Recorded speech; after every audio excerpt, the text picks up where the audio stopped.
The full hearing name is America on Fire. Will the crypto frenzy lead to financial independence and early retirement or financial ruin? Good job, intern committee naming person. Welcome back to The Breakdown with me, NLW. It's a daily podcast on macro, Bitcoin, and the big picture power shifts remaking our world. The Breakdown is sponsored by Nexo.io and produced and distributed by CoinDesk. What's going on, guys? It is Wednesday, June 30th, and today we are talking about a congressional hearing that is putting Bitcoin, crypto, and DeFi in the hot seat. Now, there has been something of an alarming shift in tone around crypto among U.S. politicians. Yesterday, Congressman Bill Foster participated in an interview with Axios and gave insight into how much sentiment among U.S. lawmakers was turning against crypto. Quote, "I'm not there yet, but there's significant sentiment in Congress that if you're participating in an anonymous crypto transaction, that you are a de facto participant in a criminal conspiracy." For the sake of this episode and me actually getting all the way through it, let's get it out of the way that this is an absurd point of view. It's like saying that if someone buys cigarettes or alcohol or condoms with cash, they're part of a criminal conspiracy. It's ridiculous, but unfortunately, I don't see much resonance for that argument. As we'll see, I believe that lawmakers right now are more likely to want to ban cash than to accept anonymous crypto transactions. Anyway, I wanted to get my 2 cents on the absurdity of this whole line of reasoning out of the way so that we can focus on the tonal shift. In the same interview, Foster argued that it's not just governments, but actually citizens, investors that want the ability to, quote, unmask crypto participants and reverse fraudulent transactions. Quote, "I think for most people, if they are going to have a big part of their net worth tied up in crypto assets, they're going to want to have that security blanket of a trusted third party. Crypto Twitter has been quick to point out that one of the fundamental purposes of cryptocurrencies is to remove the need for trusted third parties. In other words, a reasonable response from many crypto advocates might be that if an end user wants a security blanket of a trusted third party, then perhaps crypto is not for them." Now, one important note is that this conversation is also caught up in design considerations around a US digital dollar. Put differently, the conversation is not just about whether private or anonymous crypto transactions should be allowed, but how much privacy and anonymity should be designed into a forthcoming US CBDC. Quote, "There's a middle ground that we have to strive for, somewhere between the chaotic criminal ransomware environment that we're seeing in some crypto assets and a completely surveilled environment. And I think that middle ground is third-party anonymity, where 90% of the time the blockchain will determine who gets paid what, but in those rare instances where something fraudulent, criminal, or mistaken has happened, that you have to be able to unmask and potentially reverse those transactions. So there goes immutability." His ultimate recommendation was that the court should be able to have a, quote, very heavily guarded key, a cryptographic backdoor in essence, that would allow it to reverse transactions on the blockchain. To be honest with you guys, even before we heard about the congressional hearing today, this was enough for me to focus on this topic. You have to put Foster's statements in context. He has historically been one of the champions of this entire technology space. He's a co-chair of the Congressional Blockchain Caucus and even has dabbled with coding in the space. To see him talking about things that are completely contrary to the entire nature of the field, things like backdoors and the undoing of immutability, suggests to me a significant shift in the prevailing political winds around this industry. Now, to be fair, it may not be the best way to describe it as a shift. For most regulators, so far the crypto industry has been at best a tertiary concern. The only people who thought about it at all in government were those who either loved it or hated it. It seems possible that regulators are now finally digging in, and the specific context for that digging in is ransomware attacks and crime. We've heard people like Janet Yellen and Elizabeth Warren repeat specious non-facts about how much of crypto's use is for crime. And frankly, you don't have to view regulators as malicious to see how this could become an issue. Imagine you're a regulator from some small state who hasn't really thought about crypto. You're more concerned with the day in, day out of your constituents, including whatever topics that matter most to them, which probably also isn't crypto. All of a sudden, there are these massive reports of key US energy infrastructure being held hostage by nefarious actors, demanding this crypto stuff. You want someone or something easy to blame and a way to solve the problem, right? I mean, that's what your job is. Ultimately, it's to solve problems. Just get rid of this stupid crypto stuff, one of your colleagues says, and the problem will go away. And oh, by the way, it uses more energy than medium-sized countries, so that's completely at odds with your environmental values as well. Well, screw crypto then, right? It's not worth it. Of course, there are holes and problems with this reasoning at every level, but the point I want to make is that it doesn't take a cabal of anti-crypto communists or something for serious negative sentiment to begin to prevail. So, as I said, that's where I was going to end this show. But then this morning, the House Committee on Financial Services announced a hearing today about the, and yes, these are their words, crypto frenzy. The full hearing name is America on Fire. Will the crypto frenzy lead to financial independence and early retirement or financial ruin? Good job, intern committee naming person. The hearing will be later today, so I'm obviously going to have to come back to you tomorrow to let you know if there was anything notable in the questioning. But for now, let's glean what we can about the positioning based on 1, the committee memorandum about the hearing, and 2, the prepared testimony of invited witnesses. Let's talk first about the committee memorandum. This is divided into a few sections. The first is background, and the TLDR of it is that this set of things, in which they include cryptocurrencies, stablecoins, and CBDCs, are real and big. They note mainstream financial players like State Street and BNY Mellon have set up new digital asset divisions, and that globally 98% of hedge fund managers plan to start to invest in digital assets within 5 years. Part 2 is called Individual and System Risks Related to Cryptocurrency Usage.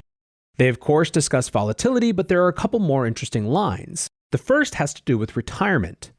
Quote, the potential for significant losses could heighten investor protection concerns, especially if individual investors of limited financial means rely on cryptocurrencies for potential retirement income. I'm not sure what has gotten them to identify this as a concern. However, I do think it's interesting to discuss. I believe that one of the main trends shaping markets now is that individual retail investors are saying, I want in en masse. And this is shaping everything from ETFs to crypto to meme stocks. These investors are often disaffected coming in. They view financial markets as a game slanted towards the rich getting richer and are just trying to carve out their little piece. I think denying them access to markets in the name of protecting them from themselves would be a catastrophically paternalistic response, whether it's in the name of investor protections or not. Another line that matters is this one. In addition to risks to investors, some experts have raised concerns that leveraged cryptocurrency positions and cryptocurrency derivatives could present systemic risks to the global economy. This language is extremely politically charged, especially for an administration for whom many of their senior officials' most formative political moments were during the Great Financial Crisis. That experience has left a sort of hyper-awareness and PTSD around the possibility of systemic risks. Now, at this point, it probably goes without saying, but I've seen absolutely no evidence of systemic risk, especially spilling over into the broader system. In fact, crypto has consistently proven, over and over, that it is the only industry capable of dealing with true market volatility, without any sort of backstopping, bailouts, guardrails, or market kill switches. I think one could argue convincingly that it is much more resilient than the brittle traditional system. As I tweeted the other day, they get bailouts, we get memes. And by the way, you would think that with a claim this serious, this notion of crypto becoming a systemic risk, that it better be some pretty profound experts behind it, right? Nope. Slide down to the footnotes and you discover that it is Jim Cramer, the host of Mad Money, whose comments they're referencing and clearly taking seriously. No disrespect to Jim Cramer, but he's an entertainer, not someone who the US Congress should be looking to as an expert on what is and isn't a systemic risk. And what's more, one would think that Cramer's classic Bear Stearns rant would disqualify him especially from this role. On March 11th, 2008, in response to a question from a viewer who asked, should I be worried about Bear Stearns in terms of liquidity and get my money out of there? Cramer said, no, Bear Stearns is fine. Do not take your money out. If there's one takeaway, Bear Stearns is not in trouble. I mean, if anything, they're more likely to be taken over. Don't move your money from Bear. That's just being silly. Don't be silly. 5 days later, Bear Stearns was no more. Still, the biggest part of this section is reserved for so-called scams. They discuss the SEC not approving Bitcoin ETFs because of market manipulation and fraud concerns, but they also go in on DEXs, decentralized exchanges. Quote, the emergence of peer-to-peer or decentralized cryptocurrency exchanges, DEXs, which are not contemplated by current government regulation, has led to another avenue for cryptocurrency scams. Many DEXs generally allow any digital asset projects to be swapped on their platform. Bad actors can establish a new cryptocurrency, solicit investors to exchange more established and valuable cryptocurrency for their new project, and then abandon the new project and leave with investors' more established cryptocurrency. This increasingly common scam is known as a rug pull and has made headlines recently as celebrity investors were potentially victimized. They're referencing, of course, Mark Cuban, who days after writing a breathless open letter saying that the government needed to get on board with DeFi as the next great American growth engine, lost some money in a random DeFi exploit and spouted off about how DeFi should probably be regulated. He literally said, "Please regulate this thing I just lost money on." And well, it seems like he might get his wish. Looking for the best way to unlock your crypto's liquidity? Nexo.io is exactly what you need. Borrow against your digital assets at just 6.9% APR. Earn passive income with yields of up to 12%. And swap between more than 100 market pairs with the instant Nexo exchange. Try the Nexo wallet app to get the whole 360 degrees of crypto banking. Get started at Nexo.io. That's Nexo.io to get started today. The third section here is called Investor Protection and Regulation of Cryptocurrency Exchanges, and the biggest thing to note is a long paragraph that effectively claims that all market price is manipulated. They erroneously argue that Bitfinex and Tether are under investigation, referencing a 2019 article and failing to mention that Tether has settled with the New York Attorney General. They argue that, quote, cryptocurrency exchanges also frequently face network congestions or trading halts, calling into question their readiness to serve a growing marketplace. Which is rich, again, to me, given how many times recently trading has been shut down in traditional markets around the stocks that investors most want. The penultimate section of the memorandum is called Enforcement Activity Against Cryptocurrency Market Participants, and it basically just repeats that Gary Gensler from the SEC wants clear authority over crypto exchanges, which frankly wasn't what many heard in his previous testimony, but if this is what we'd get with the House in control, I'd take it. Finally, the last section is called Regulatory Activity and Rulemaking on Digital Assets. And this really just repeats the recent actions of new regulators such as Michael Hsu over at the Office of the Comptroller of the Currency, who are reviewing rulemaking from the previous administration. Now, the last thing is an appendix of recent actions, and I think it's a really telling catalog of how they see the highlight events of this year, so let's rip through it. January 1st, 2021, 1 Bitcoin equals 30,000 USD.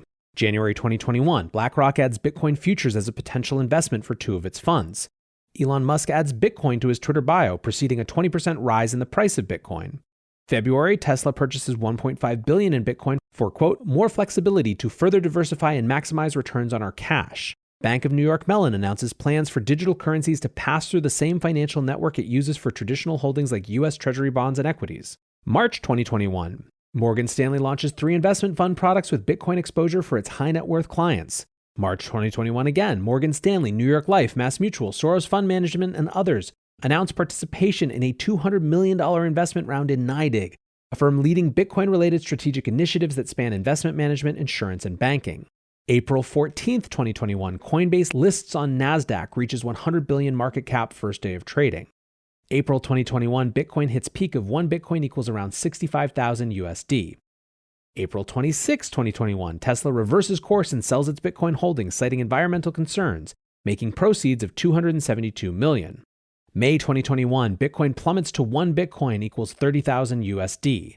May 6th, SEC Chairman Gary Gensler calls for greater investor protections in the cryptocurrency marketplace, including crypto exchanges.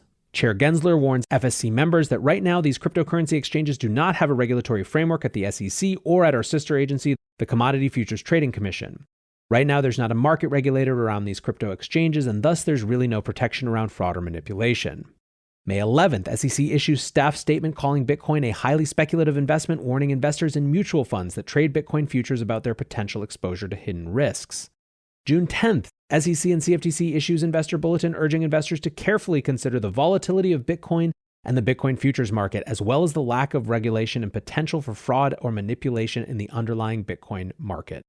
So I would say that the 2 things that stand out here are 1, a clear focus on growing institutional participation, and 2, a 100% increase followed by a 50% decline in the price of the Bitcoin asset inside of 6 months.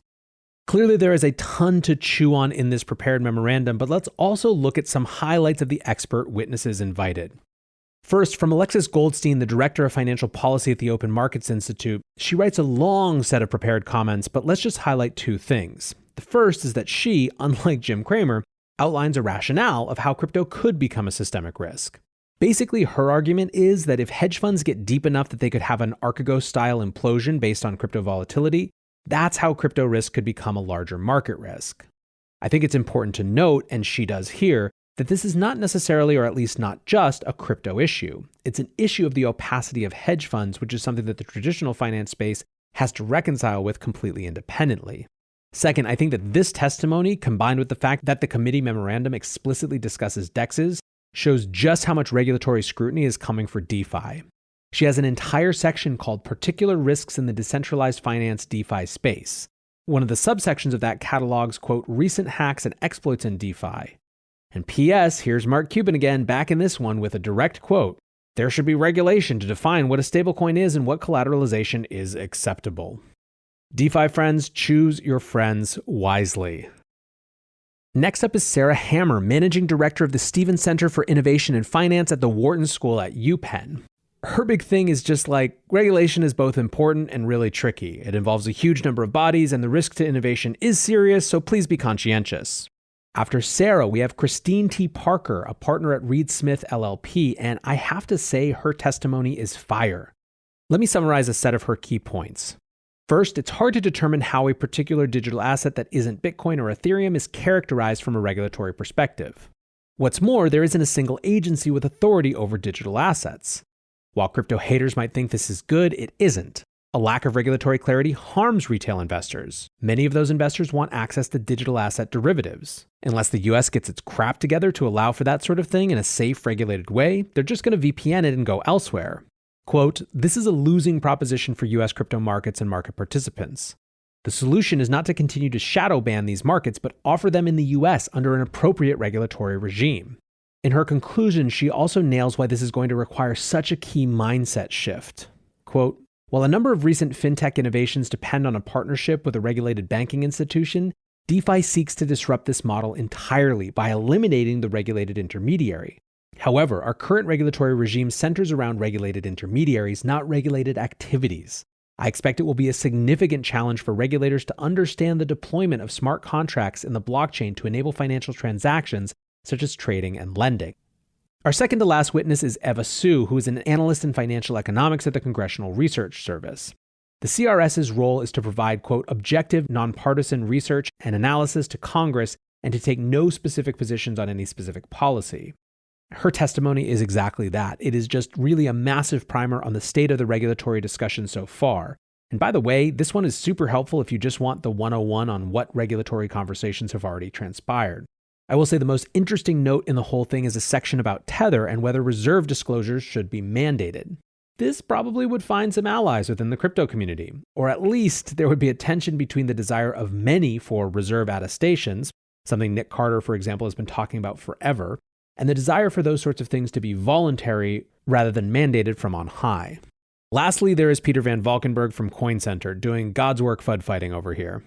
There are a couple of key shifts in perception he tries to make. First, around the idea that crypto isn't regulated. That's wrong. It's regulated all over the place at the state and federal level. It's just fragmented. Second, crypto is for crime. Wrong again. In 2020, only 0.34% of all cryptocurrency transaction volume involved a criminal sender or recipient. And remember, those numbers came from Chainalysis, an organization that a huge number of government agencies spend multiple millions of dollars with every year. Peter's key line, we don't need new regulations. Quote, with the rise of central bank digital currencies from authoritarian nations happening in tandem with the rise of Bitcoin, we are at a decision point as an advanced technological open society. Are we willing to accept some risks if it means we can eliminate the choke points to economic participation that further inequality and stifle innovation? Or would we prefer to strengthen those choke points and outlaw alternatives in the hopes that a powerful elite will smartly choose who should and should not have access to powerful tools in volatile markets? For every transaction we want blocked, there's a transaction that we should celebrate for being unstoppable. Yes, there are criminals making payments on the Bitcoin network because banks won't bank them. There are also pro-democracy activists in Belarus and anti-police violence protesters in Nigeria taking donations on the Bitcoin network because local banks won't bank them. For every decentralized app that's trying to scam investors, there's another that's testing out ways to disperse universal basic income, or remove the corporate control over social networking, or eliminate the hacking risk inherent in centralized identity solutions. It's a mic drop moment, or at least it should be. So as I said, there is a lot to unpack here. We'll have more information tomorrow about what questions were actually asked, but for now, suffice it to say that it feels like we're entering the next all-important phase of US regulatory discussion. perhaps a fair amount hangs in the balance. For now, guys, I appreciate you listening. Until tomorrow, be safe and take care of each other. Peace.